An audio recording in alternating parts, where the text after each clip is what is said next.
चाहे लिख दे, जो चाहे मिटा के रख दे। ये अपने अपने स्टैंडर्ड की बात, जो चाहे लिख दे, जो चाहे मिटा दे। सिर्फ तकदीर पढ़ना कमाल नहीं, जो चाहे लिख दे, जो चाहे मिटा दे। तो वो 360 वलियों के दरवाजे पे गया, उनकी पहुंच यही थी कि पढ़ सकते थे, मिटा नहीं सकते थे। किसी ने कहा इज़ा बिला बगदाद, जा सीधा बगदाद चला जा गौसे आजम के दरवाजे पर। क्यों? जहां से ये ओहदे मिलते हैं ना, फिर वहीं से बहाल भी होते हैं। इधर उधर क्यों फिरता, जा वहां चला जा। ये गौसे आजम के दरवाजे पे पहुंचे, आप अंदर हुजरे में थे। अब ये मेन गेट से दाखिल हुआ और जा रहा था गौसे आजम के सेन में। जब जलाले गौसियत पर ख्याल गया ना, इसकी टांगें कांपने लगी। अब अगर जलाल आ गया गौसे आजम को, अपनी नालायकी की वजह से ये ओहदा तो छिन गया, अब आंखें कैसे मिलाऊंगा, बात कैसे करूंगा। इतना डरा और टांगें कांपी कि वही ना सेन में गिर गया। और जब गिरा जमीन पर तो इसके चेहरे पर मिट्टी लग गई, इसका मुंह लगा जमीन पर और चेहरे पे मिट्टी लग गई।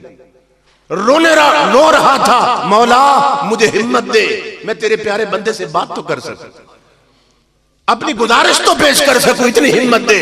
अल्लाह रब्बुल इज्जत की आवाज आई, अब आगे जाने की जरूरत नहीं, पीछे पलट जा। लफ्ज है, आवाज क्या आई?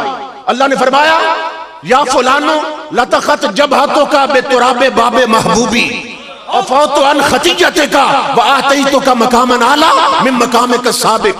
कहो पीछे हट, पलट अपने घर की तरफ, आंसू साफ कर। क्यों?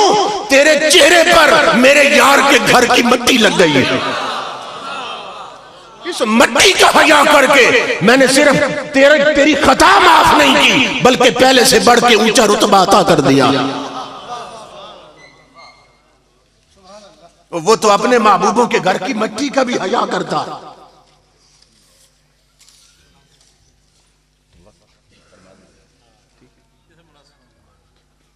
जुमा भी अल्लाह हो। तो बताने का मकसद ये वो अपने बंदों का इतना हया करता।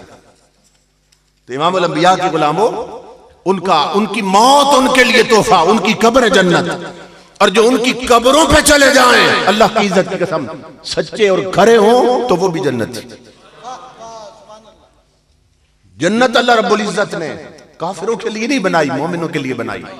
हाँ, अंदर साफ होना चाहिए, ताल्लुक दिल का जुड़ जाना चाहिए, तो ये कोई मुश्किल बात नहीं। अल्लाह अकबर। नबी अकरम सल्लल्लाहु ताला अलैहि वसल्लम के एक सहाबी हजरत अमर बिन आस, वो जब फौत होने लगे तो रो रहे थे। लोग गए, कोई बात सुनाए हुजूर की, कहने लगे मैं तुम्हें वो पहली बात ही सुना देता। जब मैं हुजूर की बारगाह में मुसलमान होने गया था, मैंने हुजूर से अर्ज की कि अपना हाथ बढ़ाइए, मैं बैत होना चाहता हूं। फबसतन नबी यदहु फकबज़तु यदी। आप फरमाते हैं कि हुजूर ने हाथ बढ़ाया मेरी दरखास्त पे, आगे किया हुजूर ने हाथ, कबज़तु यदी, मैंने पीछे कर दिया। इमामुल अंबिया हैरान हुए, फरमाया मालक या अमर, अमर तेरे कहने पर मैंने हाथ आगे बढ़ाया, और जब मैंने आगे किया तो तूने क्यों खींच लिया? अर्ज की अश्तारे तो या रसूल अल्लाह, या रसूल अल्लाह हाथ में हाथ देना चाहता हूं, मगर मेरी एक शर्त है। समझ रहे? इसकी शरह में मुहद्दिसीन ने कहा कि मुरीद बैत होने से पहले पीर से शर्त लगा सकता है। अर्ज की आका मेरी शर्त है, हाथ में हाथ देने लगा हूं, पकड़ने जो लगे हाथ, एक शर्त है। आका ने फरमाया मादा तश्तारे, तो तेरी क्या शर्त? ऐ युगफर ली, आका मेरी शर्त ये है आपके हाथ में हाथ दूं तो पिछले सारे बख्शे जाएं, पिछले जुर्म सारे माफ हो जाएं। इमामुल अंबिया ने फरमाया आ हाथ रख मेरे हाथ में, मैं शर्त तय करता हूं तेरे पिछले सारे बख्शे गए।